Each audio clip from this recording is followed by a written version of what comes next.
Hello everybody, this is Scott, aka XRyanFE, sitting here in my 737-800 sim, running at the moment Microsoft Flight Simulator X, and I am here to demo the wonderful start switches built by Anders, which you can get at his website now, which is Archen Simparts.com. You get these beautiful start switches. Now, these are really expensive to buy the real ones and very hard to come by. When they go up on eBay, they're gone at very high prices. You can try Airline Pilots Historical Society, but they're usually gone as soon as he gets them, and they go for a lot of money. So someone needed to create a good, a very high quality I guess solenoid operated switch, and Anders developed these switches that are just perfect. This is a Flight Deck Solutions overhead that they're sitting in right now in my simulator. I'm sitting here on the ground at the ramp in San Francisco. One engine is running. I'm going to start the number 2 engine and demonstrate the switch, how they work.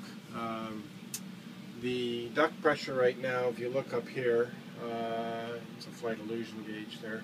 The right side duct pressure is measuring 0 because I have the the isolation valve closed at the moment. So the way the software should be working and the way the switch should be working, by the way, these are connected to a Fidgets relay card, and the software that I'm running at the moment is ProSim 737 software by those guys, the ProSim guys. The way it should work here is that with no duct pressure, I shouldn't be able to put that switch in the ground position and have it hold. I will say that I have tested these switches as well with Flight Deck Solutions relays card on Interface It from TechWorks, running Sim Avionics software, and they work just as well in that environment as well. So I've tested both. This just happens to be ProSim 737 and Fidgets. So I'll go ahead with no duct pressure and try to start number 2 here. So when I put it over there, it won't hold. It just won't hold to start, which is beautiful.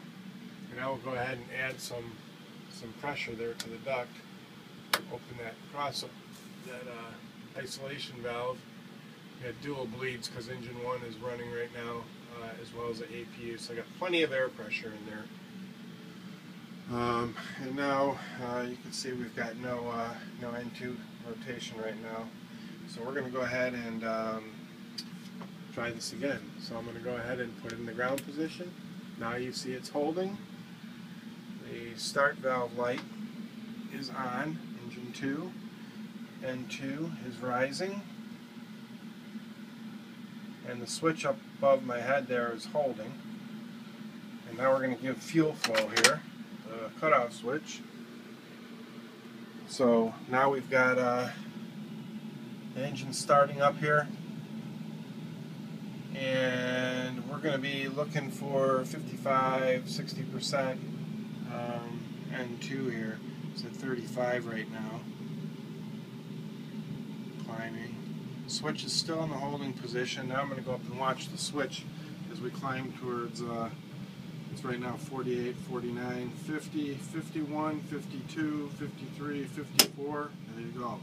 So we got start valve cut out, switch popped back, starter valves off. We've got a good light off going here, and we've got an engine start. And there's our switches. So beautiful. And then, if you know, when you're up in the right appropriate time, you can put them by pushing. You can't turn them when they're out like this. You've got to push them in to turn them. So I can push it in and go to continuous or flight. When you're in the off position, they pop back out. So again, beautiful switches. Highly recommend them to anybody. They're high quality. Anders did a superb job, and we really needed this in our community.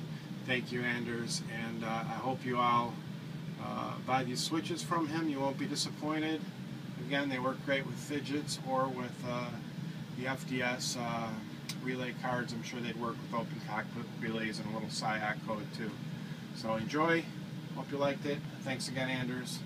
Have a good night.